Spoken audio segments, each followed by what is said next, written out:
Jeno Bigirwa olunaku olwaleero okedde ku CPS ng'ogenze okuwabira eyali abadde munnamawulire wa Anita Among ne Anita Amongo olw'okukubya emiggo egyali gibulako katono kutta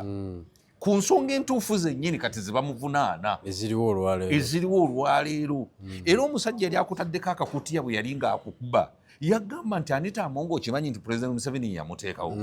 era Anita Amongo kati bye tuteeka mu nkola gavumenti eri wano omusajja oyo singa obadde osobola okumutegeera n'okumanya naye abadde asaana kuwaabirwa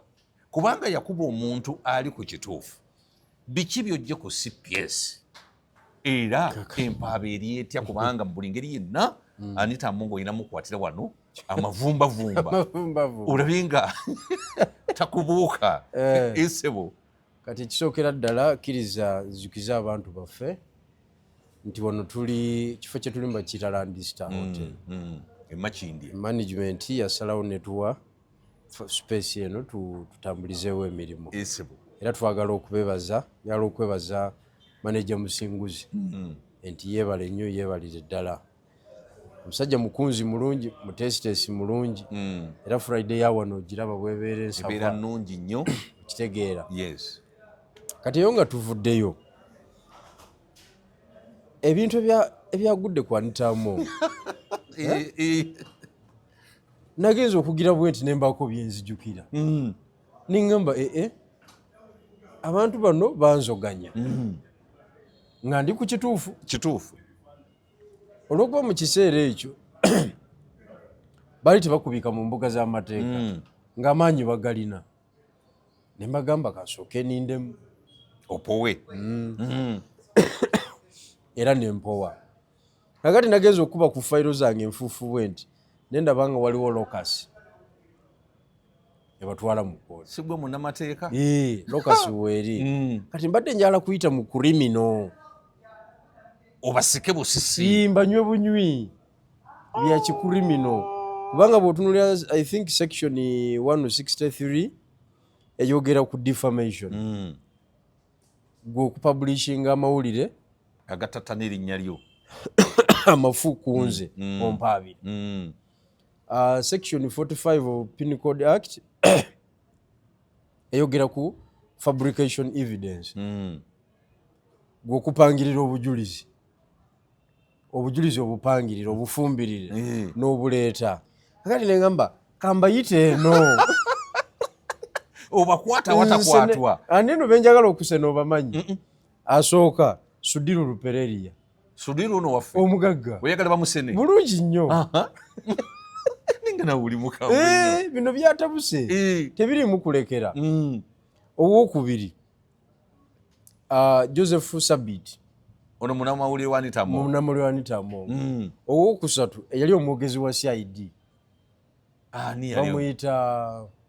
eso ennaku zino abadde akola na ku paalamenti awo nakati akyaliwo era teyeeyibaala sawa yonna bamusena teyeeyibaala okiwulidde yawa abantu amawulire g'obulimba nze bankwata saawa 9 ogw'olweggulo lunaku lwali lwakutaano nga ne mukyala wange ne muwala wange mu motoka ne banywera ku woteri gye bayita Golden Tulip ne banzijja mu mmotoka yange ne banteeka mu ddawo kabeni ne banvuga paka Kibuli awatali kuyimiriramu wadde tuba twakatuuka ekibuli mu dakiika 2 drone neetuuka nekupiikingawo nenteeka akakutiya ku mutwe awo nyiri bakuteeramu akakutiya awo banteera akakutiya ku mutwe ne banteeka chini ya ulinzi wansi w'emito gya drone nensimbula wajaayo nkugambye banyigayo nga basamba n'okusamba oterereyo bulungi oba weweesa otya oba olubirizi balukoonye kyokka gye wewe tatolabayo balinga abatise emwanyi ne bantwala emmotoka twatuuka nayo ekibuli headquarter ng'ejje kugoberera eyo kubanga twavuga convoy okuva Golden Tulip kakati ye ani agivuga waliwo omusirikale yali mu saati myufu okiwulidde yeyadda mu yange ne bavuga madamu bamuvugira omwo ne muwala wange bonna jeke babakubiramu bonna babaleeta lumu kakati tutuuka ekibuli nze banzijawo kati enkeera waliwo kanso wange not even nkeera waalwo the next day yali Monday baba nkwata Friday nenvuga Saturday nenvuga Sunday kati ku Monday nfuna ku mugenya asooka lawyer Honorable Abdallah Kiwanuka bambi Honorable Abdallah Kiwanuka yajja n'omu ku mikwano gyange okiwulidde mukyala kakati nga baŋŋamba olwo sifaananika wajja obanye dda fesi eriwo eti yonnene ezimbye basambye nze bakubye nze sibitegeera baŋŋamba owaaye otrendinga ku media kwonna gwoliko emmotoka yo erabikako nga eweteewo omukyala Anita Among jjukira aliko ebipande bya Kyagulanyi sinze wanuupu ennyo kituufu mbiremezaako tuli mu November akalulu kagwa mu January nze nkyabiremezaako wetwala okuba wanuupu ennyo mbuzaagala Museveni aveeko kyokka bannaye oba naliko ki simaina kumanya nali simanyi nti nzanje nabazezere okiwulidde emmoroka bano baavuga emmoroka kiro nga bagitwala ku kikomera ng'egira weeti nga bagikuba nga bagivuga bagiza wali kati oyo sabbiiti ng'apostinga oyo munnamawulire Sudiru ng'apostinga omwogezi wa CID ngenda kujjukira erinnya lye nga naye apostinga bamuyita libadde likomyewo naye nja dijjukira nga nabo bonna bapostinga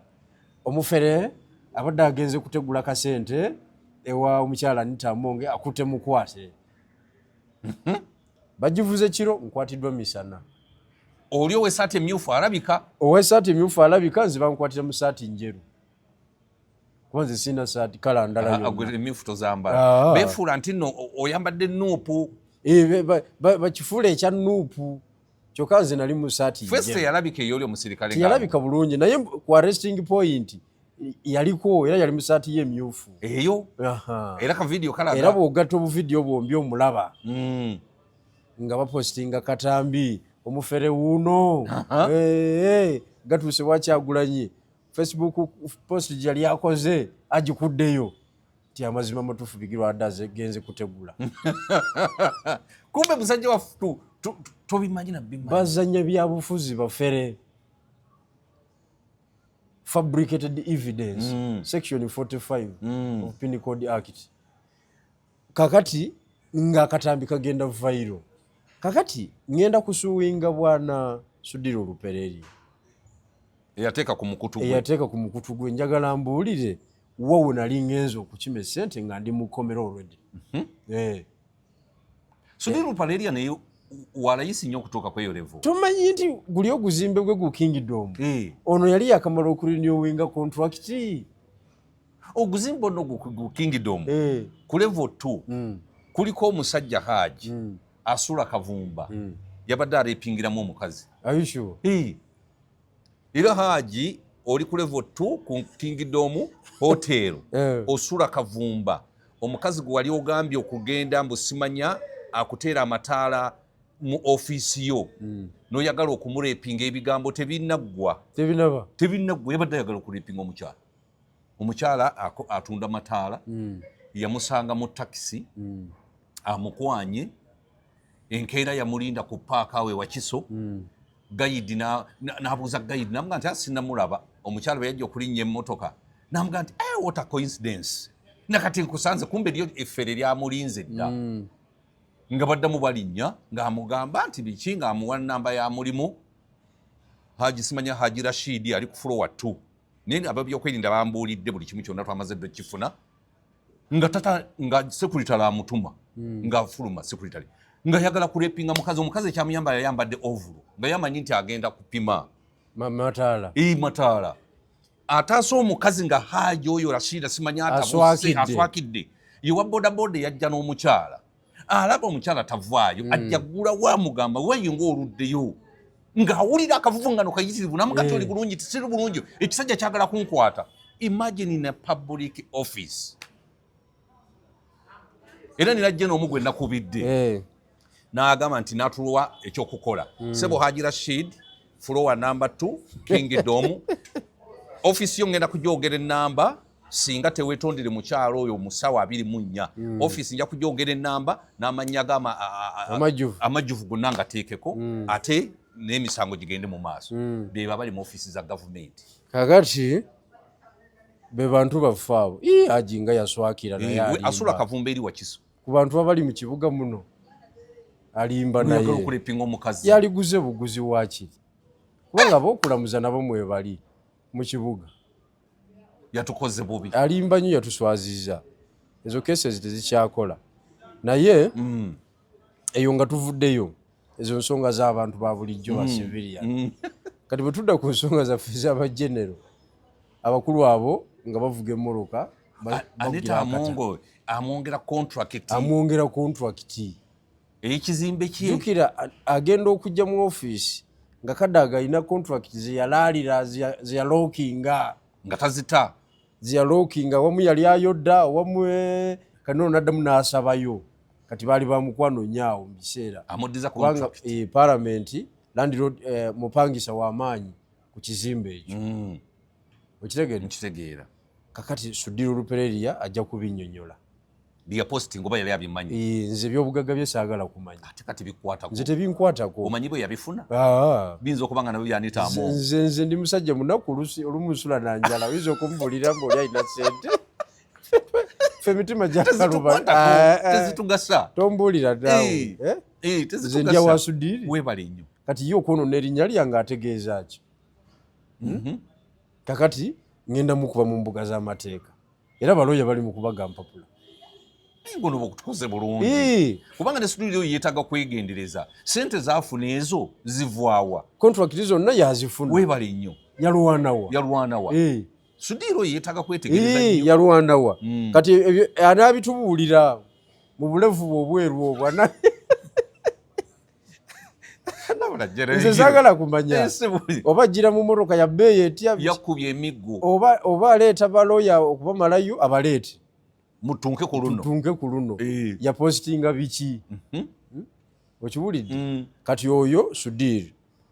omulala munamawulire wa Anita Among oyo Sabbiiti Joseph Sabbiiti bangambye nti naye yateeba ssente abadde azirya kivu byambu azimbye amayumba gakuno kugambye enfujjo lye batakozenga gyeriri ebyo byogamba Haji bye yakoze ebyo balidde ebyana okubimalayo shya leka naawe ofiisi ebadde nsava nnyo office abadde alina drone namba mwatambuliza kiki timu y'amawulire ga speaker byonna byasaanyeewo no one is told enough to know what will happen tomorrow no one kati obuyinza babulina ate tebakyaddamu bufuna nkugambye kati musirikale ambuuziza lwaki towaabanga koze owaayi gweoyinza okuwaabira jjajja oli abadde jjajja yennyini oli abadde jjajja yennyini ng'oyinza omuwaabira nga tekisoboka naye kati kyekiseera kati jjajja yateguddewo amaanyi ge bw'ati oli naasigala nga muntu yekka kati tusobola okuttunka regardless of the circumstance oba bakyalina muwooyawooya be bamanyi naye nze njagala justice okiwulidde eyo ensonga ngenda gitwala kuki omuwaabidde ate owokusatu Anita Among Anita Among simuwaabidde lwa nsonga ku kibanja kye teyapositingako nze mpaabidde bali abapositinga ku bibanja awali evidence bapositinga ku bibanja byabwe tugenda kukola ki kubwefuka nze saagala kumanya okitegedde kuba nze siri muyindi ate siri mu China oli munnauganda nze ndi munnauganda kakati Sudiru oba oyina banka oba oyina biki oba gweosinga obugagga mu Uganda nze temuli zange toyina moral authority ku blackmailinga linnya lyange on basis of obugagga kubanga nange nina gyempasa nswala webali nswala nina bakoddomi bange ne bannazaala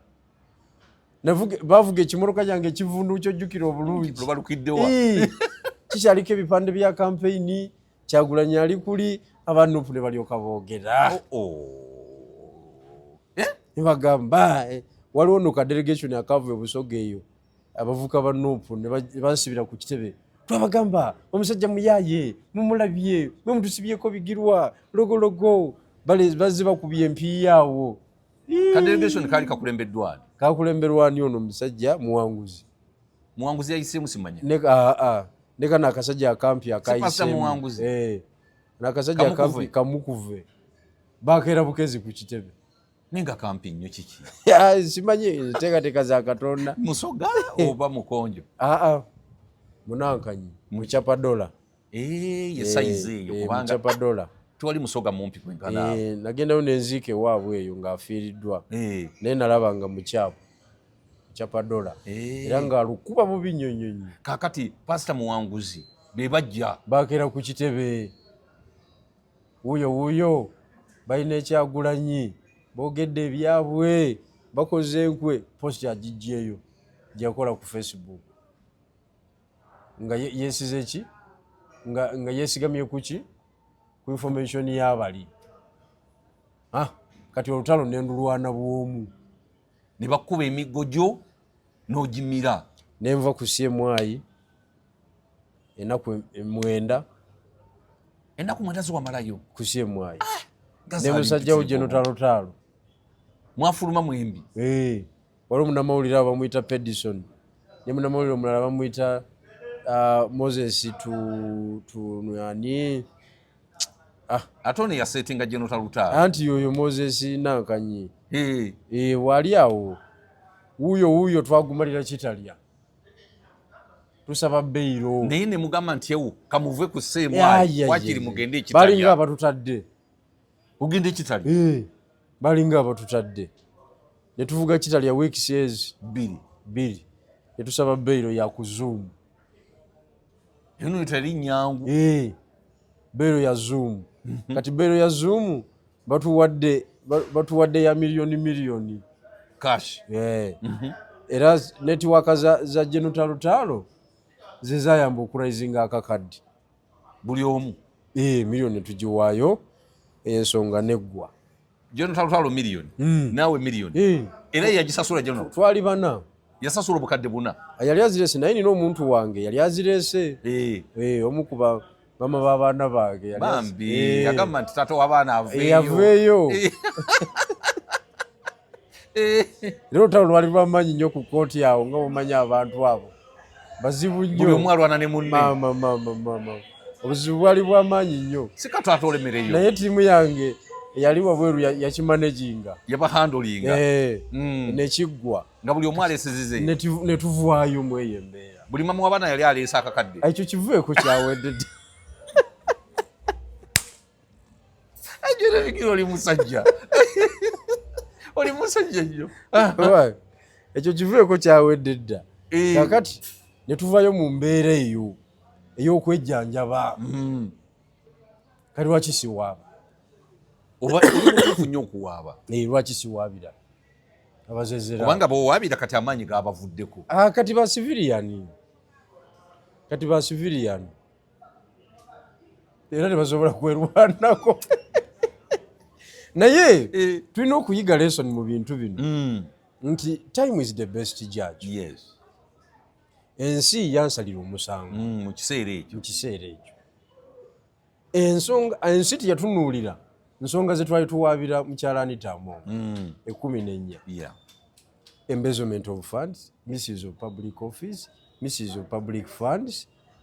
abuse of office, okiwulidde corruption, kwegamba prayers ze twali tutaddemu ne tuteeka ewa igigi abantu tebazitunulamu. igigi teyazitunuulira batunuulira ate katambi kali abantu okumanya abantu bawano baagala byonoonese Betty Kameti ekiwandiiko teyakitunulamu gambye wadde okukiwa omulaka batuwaayo buwi ne bakwata nga bakwata ensenene kakati wekibanga powers za shifitings from AAA to BBB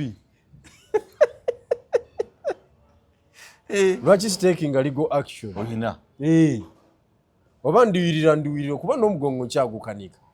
tegunnawona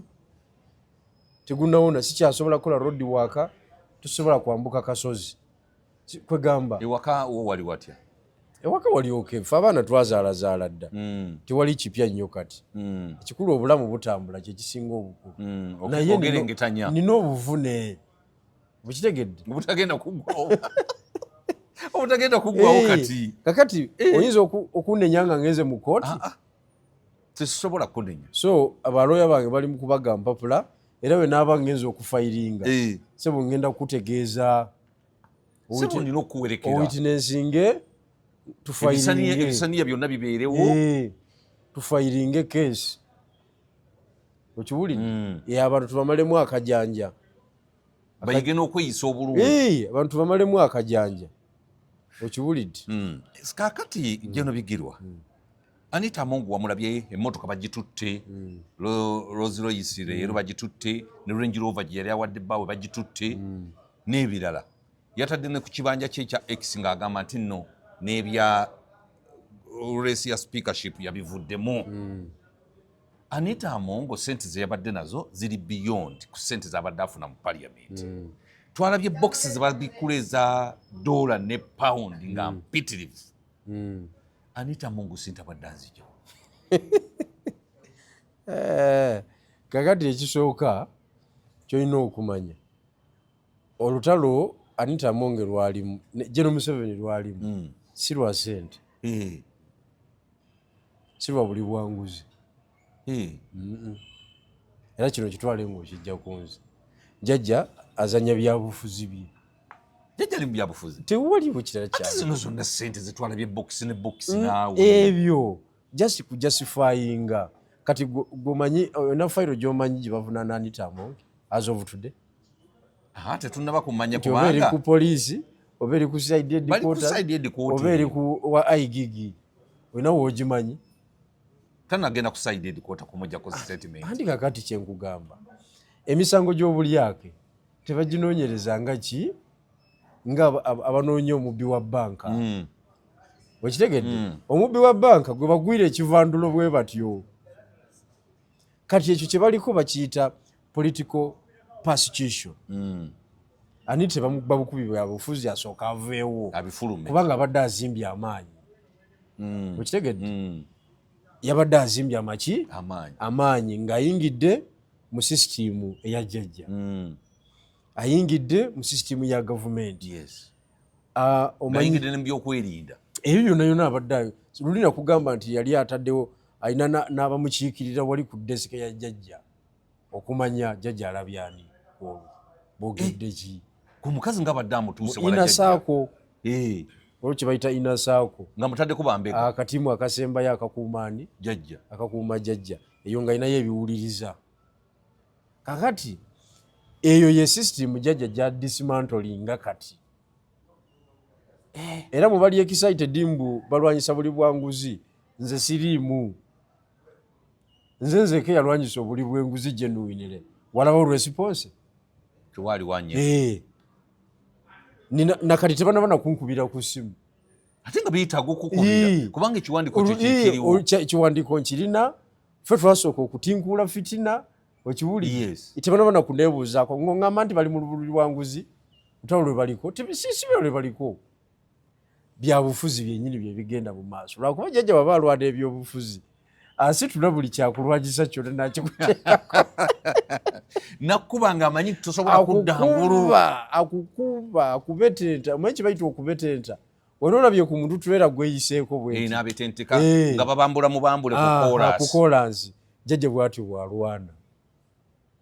ng'anaakudismantolinga ng'omaze okufuuka threat okiwulidde kubanga Anita Amongo abadde agabaki abadde naye abadde yateekawo embeera wali erimu ku kitavu ky'eggwanga nga bakawuntanti naye akuba wakabina ne bateekamu sente Bank of Uganda naye akuba wakabina ne batikkamu ofiisi bbiri ezirinawo ezikuba wakabina ofiisi ya president ne state house abo bakima direct wali ku Bank of Uganda kati naye yali yali yanyiga amapeesa naye akuba muba wakabina auditor nga agipakingawo ne bazipangamu mukazi nga ne abadde bavuga munene. direct n'atwala kashi ow'okubalamu si wampapula n'ayingira ennyumba kati yamanya bw'asaasaanya Katonda wange okitegedde kati jjajja alwana ekyo adismantolinga that political influence okuyingira mu sisitimu ye kuba jjajja yalina okuzanyira awo yekka tewali ayinza kulingizaayo bwati kubanga nite ekitongole ekiramuzi adde yakiwamba ng'abantu bonna babi ate ye ogani eyokusatu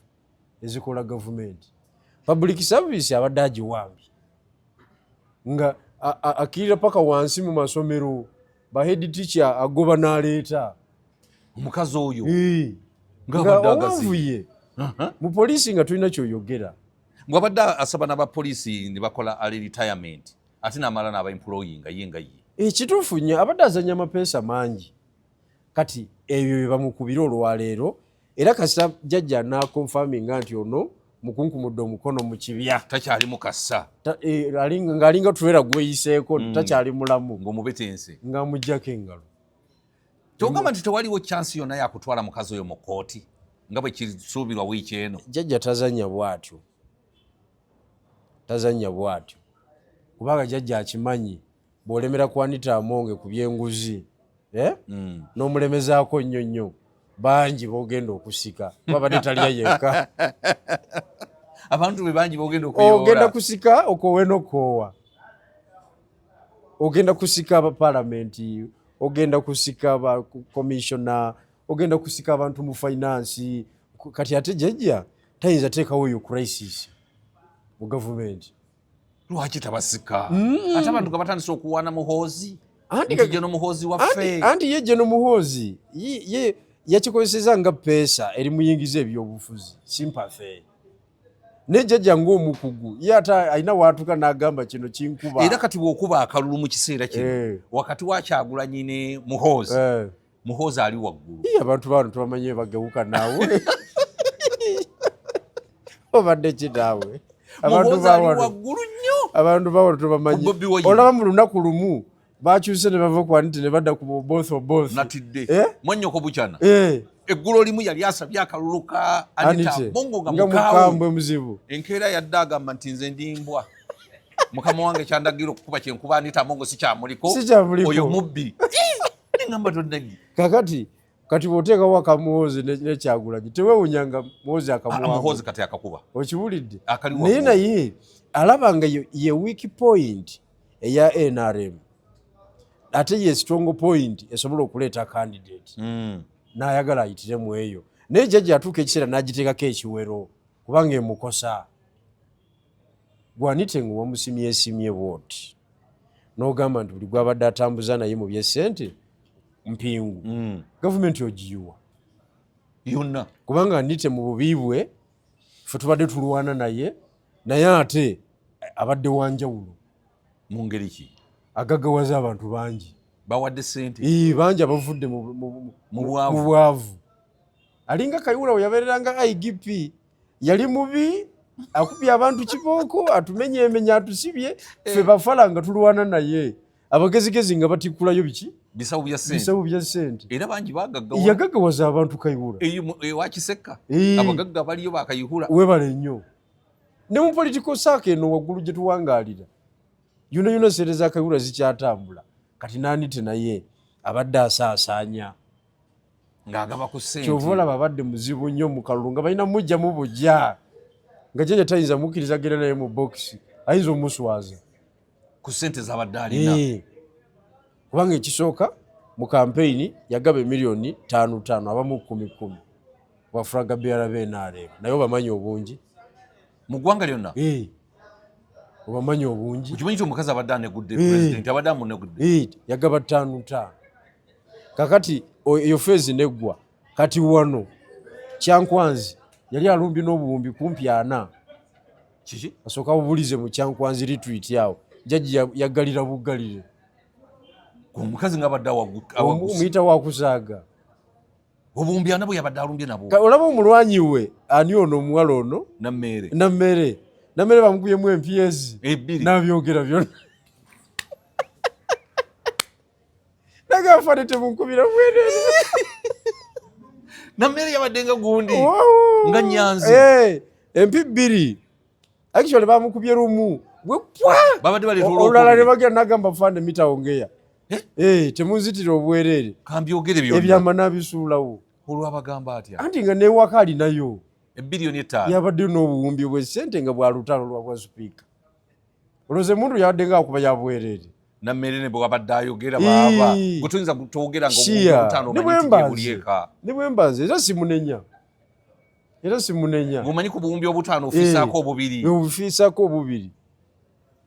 okitegedde kakati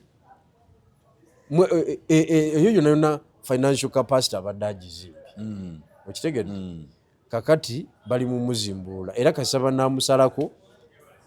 ebiwawaatiro byonna byonna ebyebyobufuzi netiwaka kuba kati esimu ye tekyavuga tesobola kuvuga oyinza okubira nite kati oba omwagazayo ojja ng'onoonya bizibu ku bantu bano abatalina mikwano ngaki okitegedde olabana babadde batikkulayo kati batya okwesaazayo okukuba essimu era n'omuga nti obadde mukwano gwanite ayinza okukukyawa obulamu bwe bwonna nkugambye mweyo embeera ne bakola ki webinaggwera bwe biti jjajja nga amujjako ekigere byo ebimoroka bye baatute emoroka kintu kya bulijjo okujjajja tekimulya Rolls Royce ne bwoleeta Bogatti ate Bogatti yefaanana eti togimanyi moroka z'abafunyi zivugwa bali banankanyi ba 50 cent banankanyi Elon Musk si Elon Musk ebimoroka bya Elon Musk ate byamasanzi tebinyuma okiwulidde tekivaamu ziri zaba Cristiano Ronaldo zibogati edduka n'ennyonyi speed yayo bagikolanga bagipimira ku nnyonyi wansi nga ngono eyatta gundi Jota Diego Jota eyo yali nankanyi eyo yali Ferrari yali awo waliwo emmotoka eri awo eri popular nnyo naye eri Bogatti nzibu Cristiano Ronaldo bebazivuga za buwumbi egula $3 eza $. bwe buwumbi nga 10 kati ne bwogireeta eyo jjajja tebimuli ebyo buwumbi 10 tebumulya jjajja woba tolina interest za byabufuzi okitegedde era operation eno egenda mu maaso tebakulimba mbu yajje n'omuhoozi atandise okuluma jjajja yali mukola jjajja yakola lwakuba byakola bikolera ani muhoozi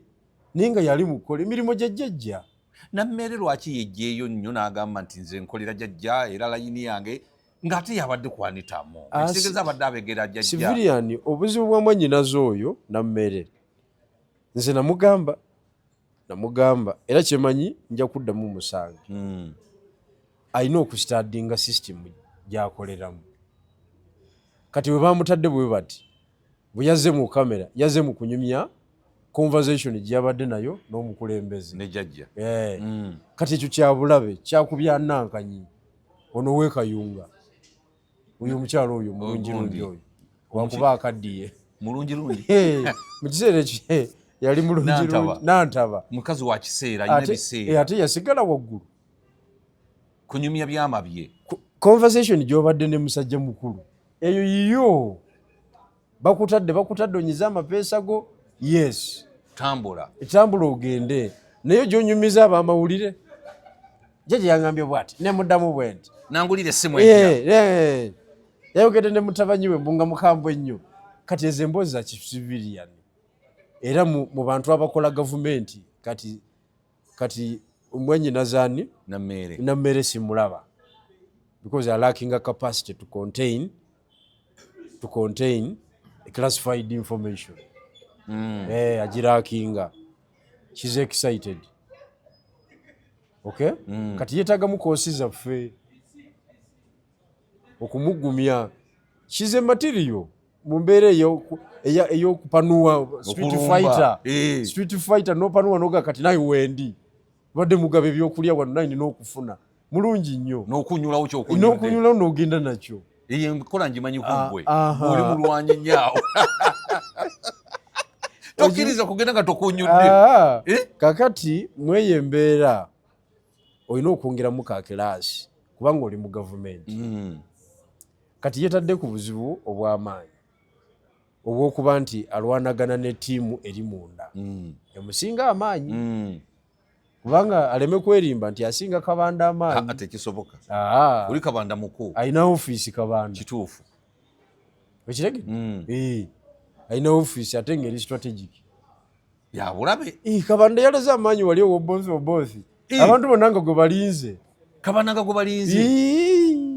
Bwe yasituse bw'ati ne basituka ne bajeno.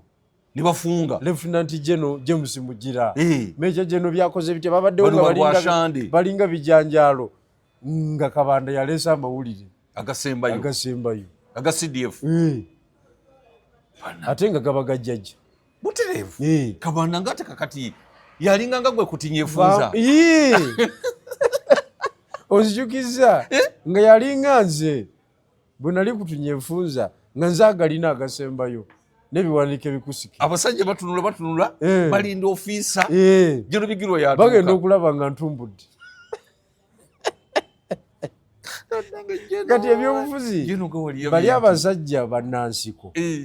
tebakolagana na bantu b'amaanyi nnyo mu kutambuza ebyabwe kubanga bakoppa obukodyo obw'ekiyeekera. Abantu abatambuzanga amawulire g'olutalo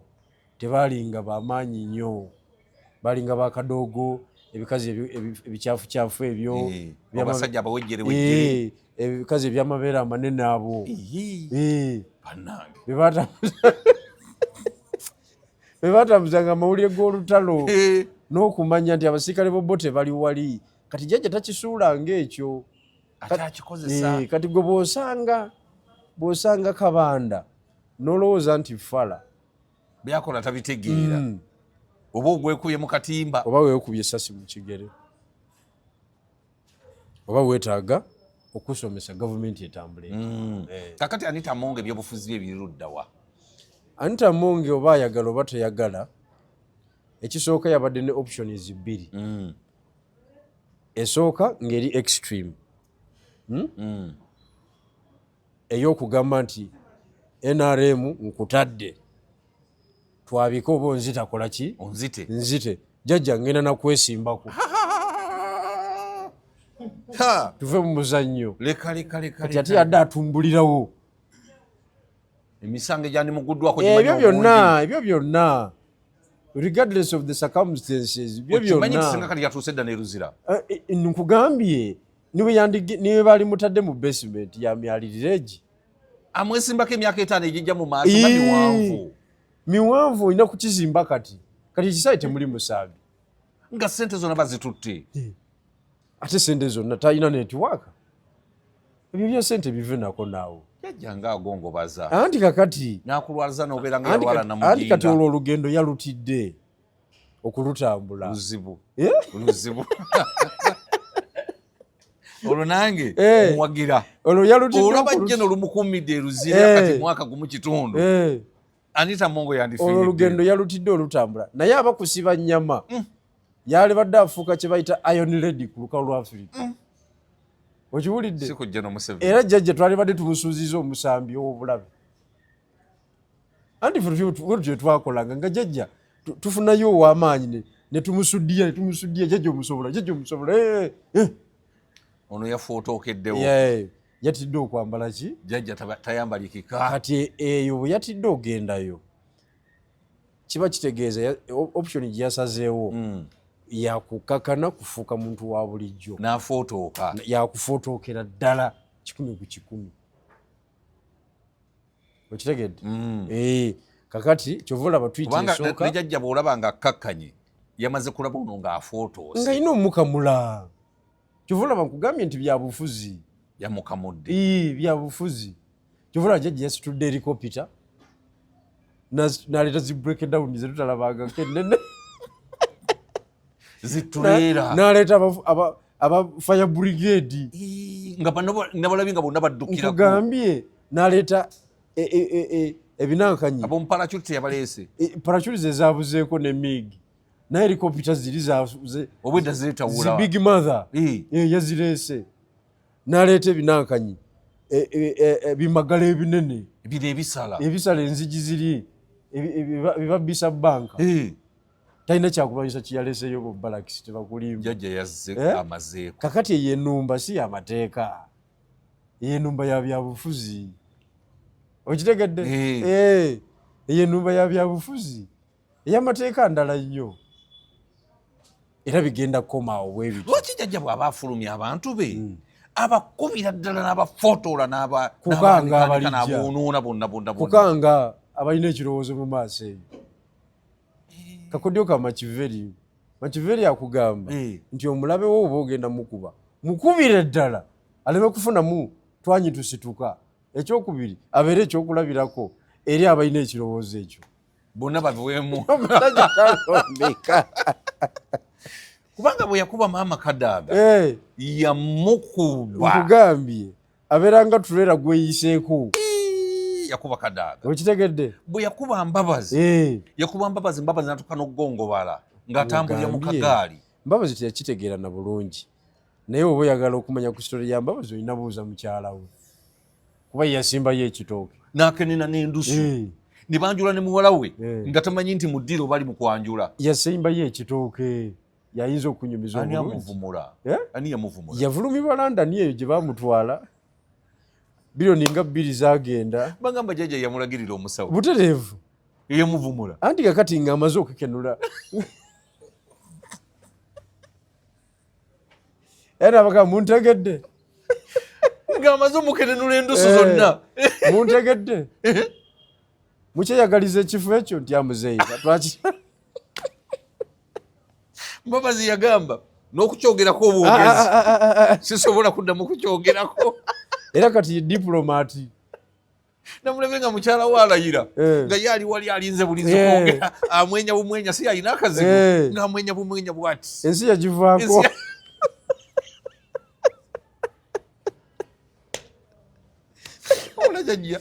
mubutufu jjajja agongobaza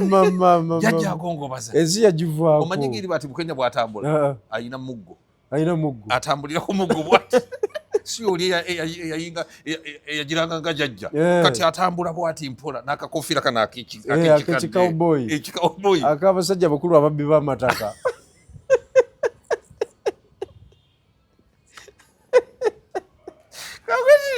Anita Mongo ng'ogamba ayingire mu olw'olugambye yalutidde naye nga ate abakunyiga eryo peesa era byali badde birala singa ate bibi nnyo byali badde birala. Nze nkubuulira okuba kufa yalifudde nga muzira kubanga abantu bawano bamanyi babuukira aliwo kati Anita biri byonna byagamba nti mubbi biki byali badde bivuddewo kati nga presidential candidate 2031 alangiridde nolyoka olaba embaga kati munnaffe ali mu America oyo nawe yavuddeko dda era balina komeeya anyumirwa ebintu oyo yawedde ebiri wano kati tabisobola oba Anita Mongo alangirira oba talangirira oyo yaweddeko bannayuganda bamutadde takyalina makulu kubanga entalo ezigenda mu maaso kati kuba kati olaba luno olutalo lwe tulimu kati kankubulire kwezi luno olutalo lwe tulimu lwe lutalo lwenyini tuli mu kye bayita power game kati biri ebya politics and politicking byaggwa mu kalulu kati kye tuliko kuseetula mapeesa ga buyinza kyova olaba era abantu abaliwo kati abazannya tetuli bangi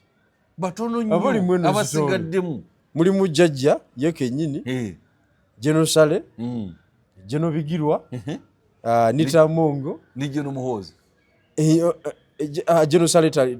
tanakola mawulire mu kino akyali mu background. Mulimu jjajja Geno Muhoozi Kainerugabo Geno Bigirwa Moses okay right honorable Anita Mongo okay nani nammere yabidduseemu nammere yadaluyingidde n'abidduka mu kati tusigadde bana power game si bangi abagitegeera. Anita Mongo afootokeredde ali awo ye kakati wano wetuli basiviliani bonna bali eri tebana kye bamanyi kigenda mu maaso ala balina mu kutya buti bannaye tebansika tebangatta ku fayiro ya Anita era obusibu bwe badde bakozesa nga bakubira Anita kati gundi bazimenye bonna baziblokinze bonna n'okudiritinga WhatsApp conversation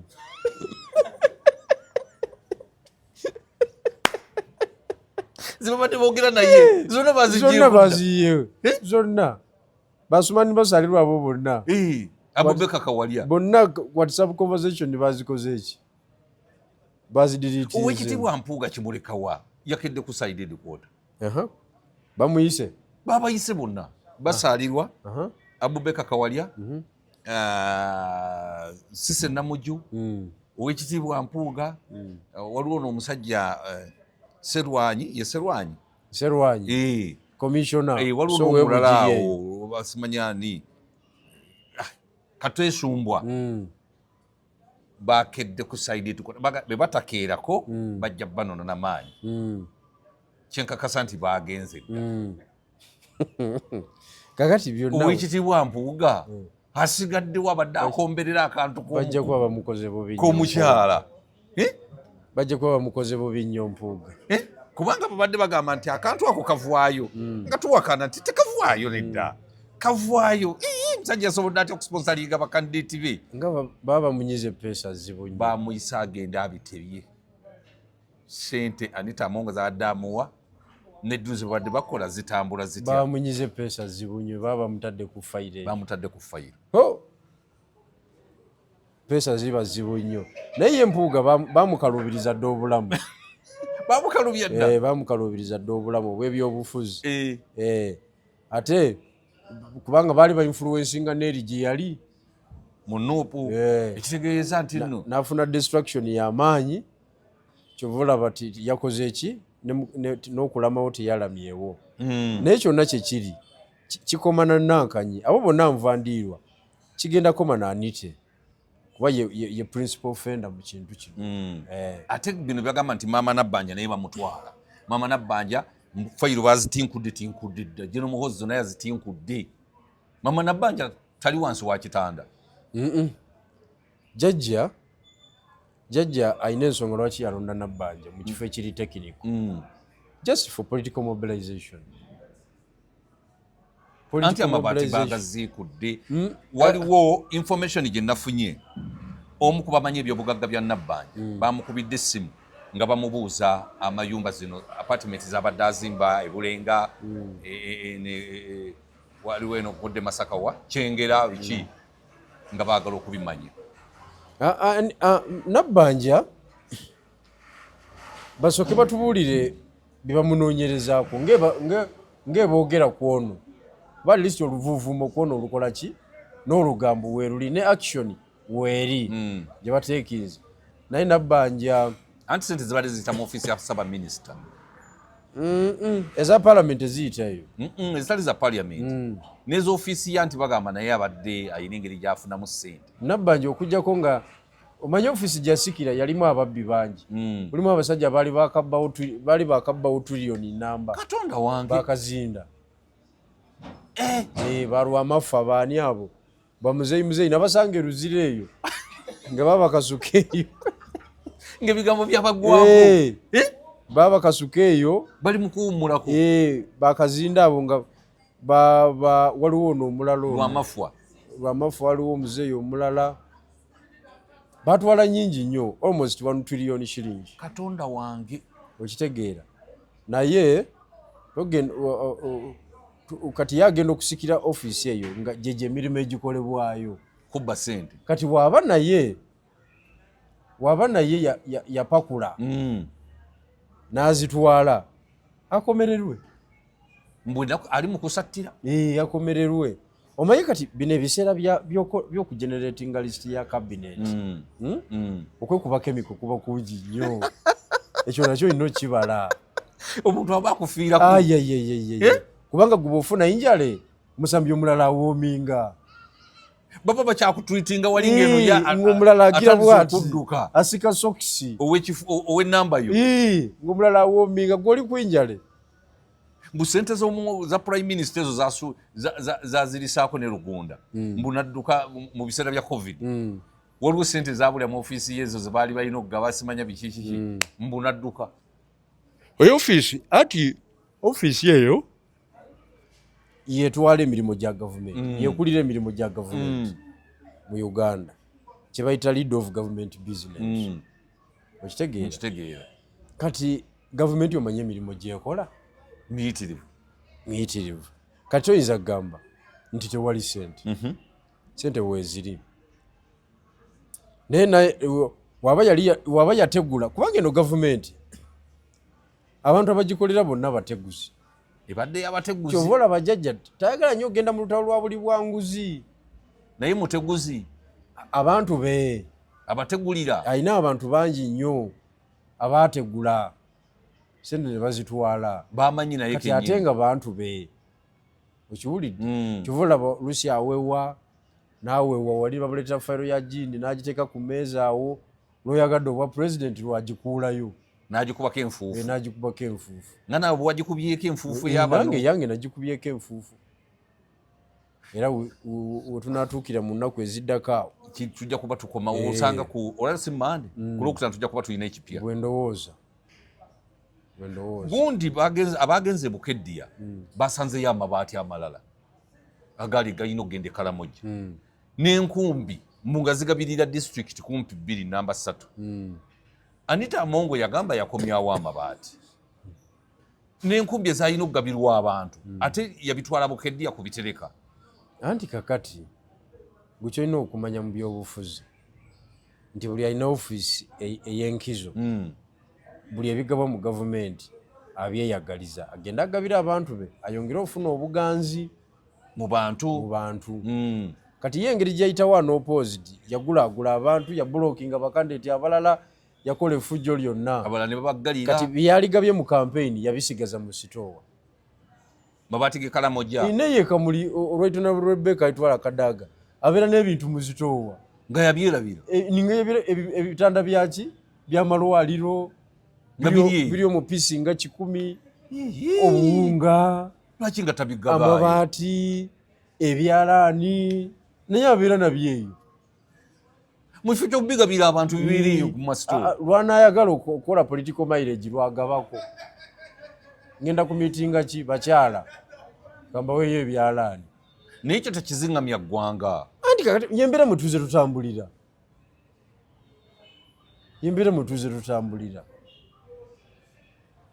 okitegedde so mu mbeera efaanagana bwetyo nenkugamba nti njagala okutegeeza abatulaba kati nti ekyamazima kiri nti General Museveni yazanye politics yakubya Anita Amongo mbangambye bwe nnyumba ya Anita Amongo mbwe ndabirwamu za bulletproof yazikoopa Spain ku nju yani Zinedine Zidane era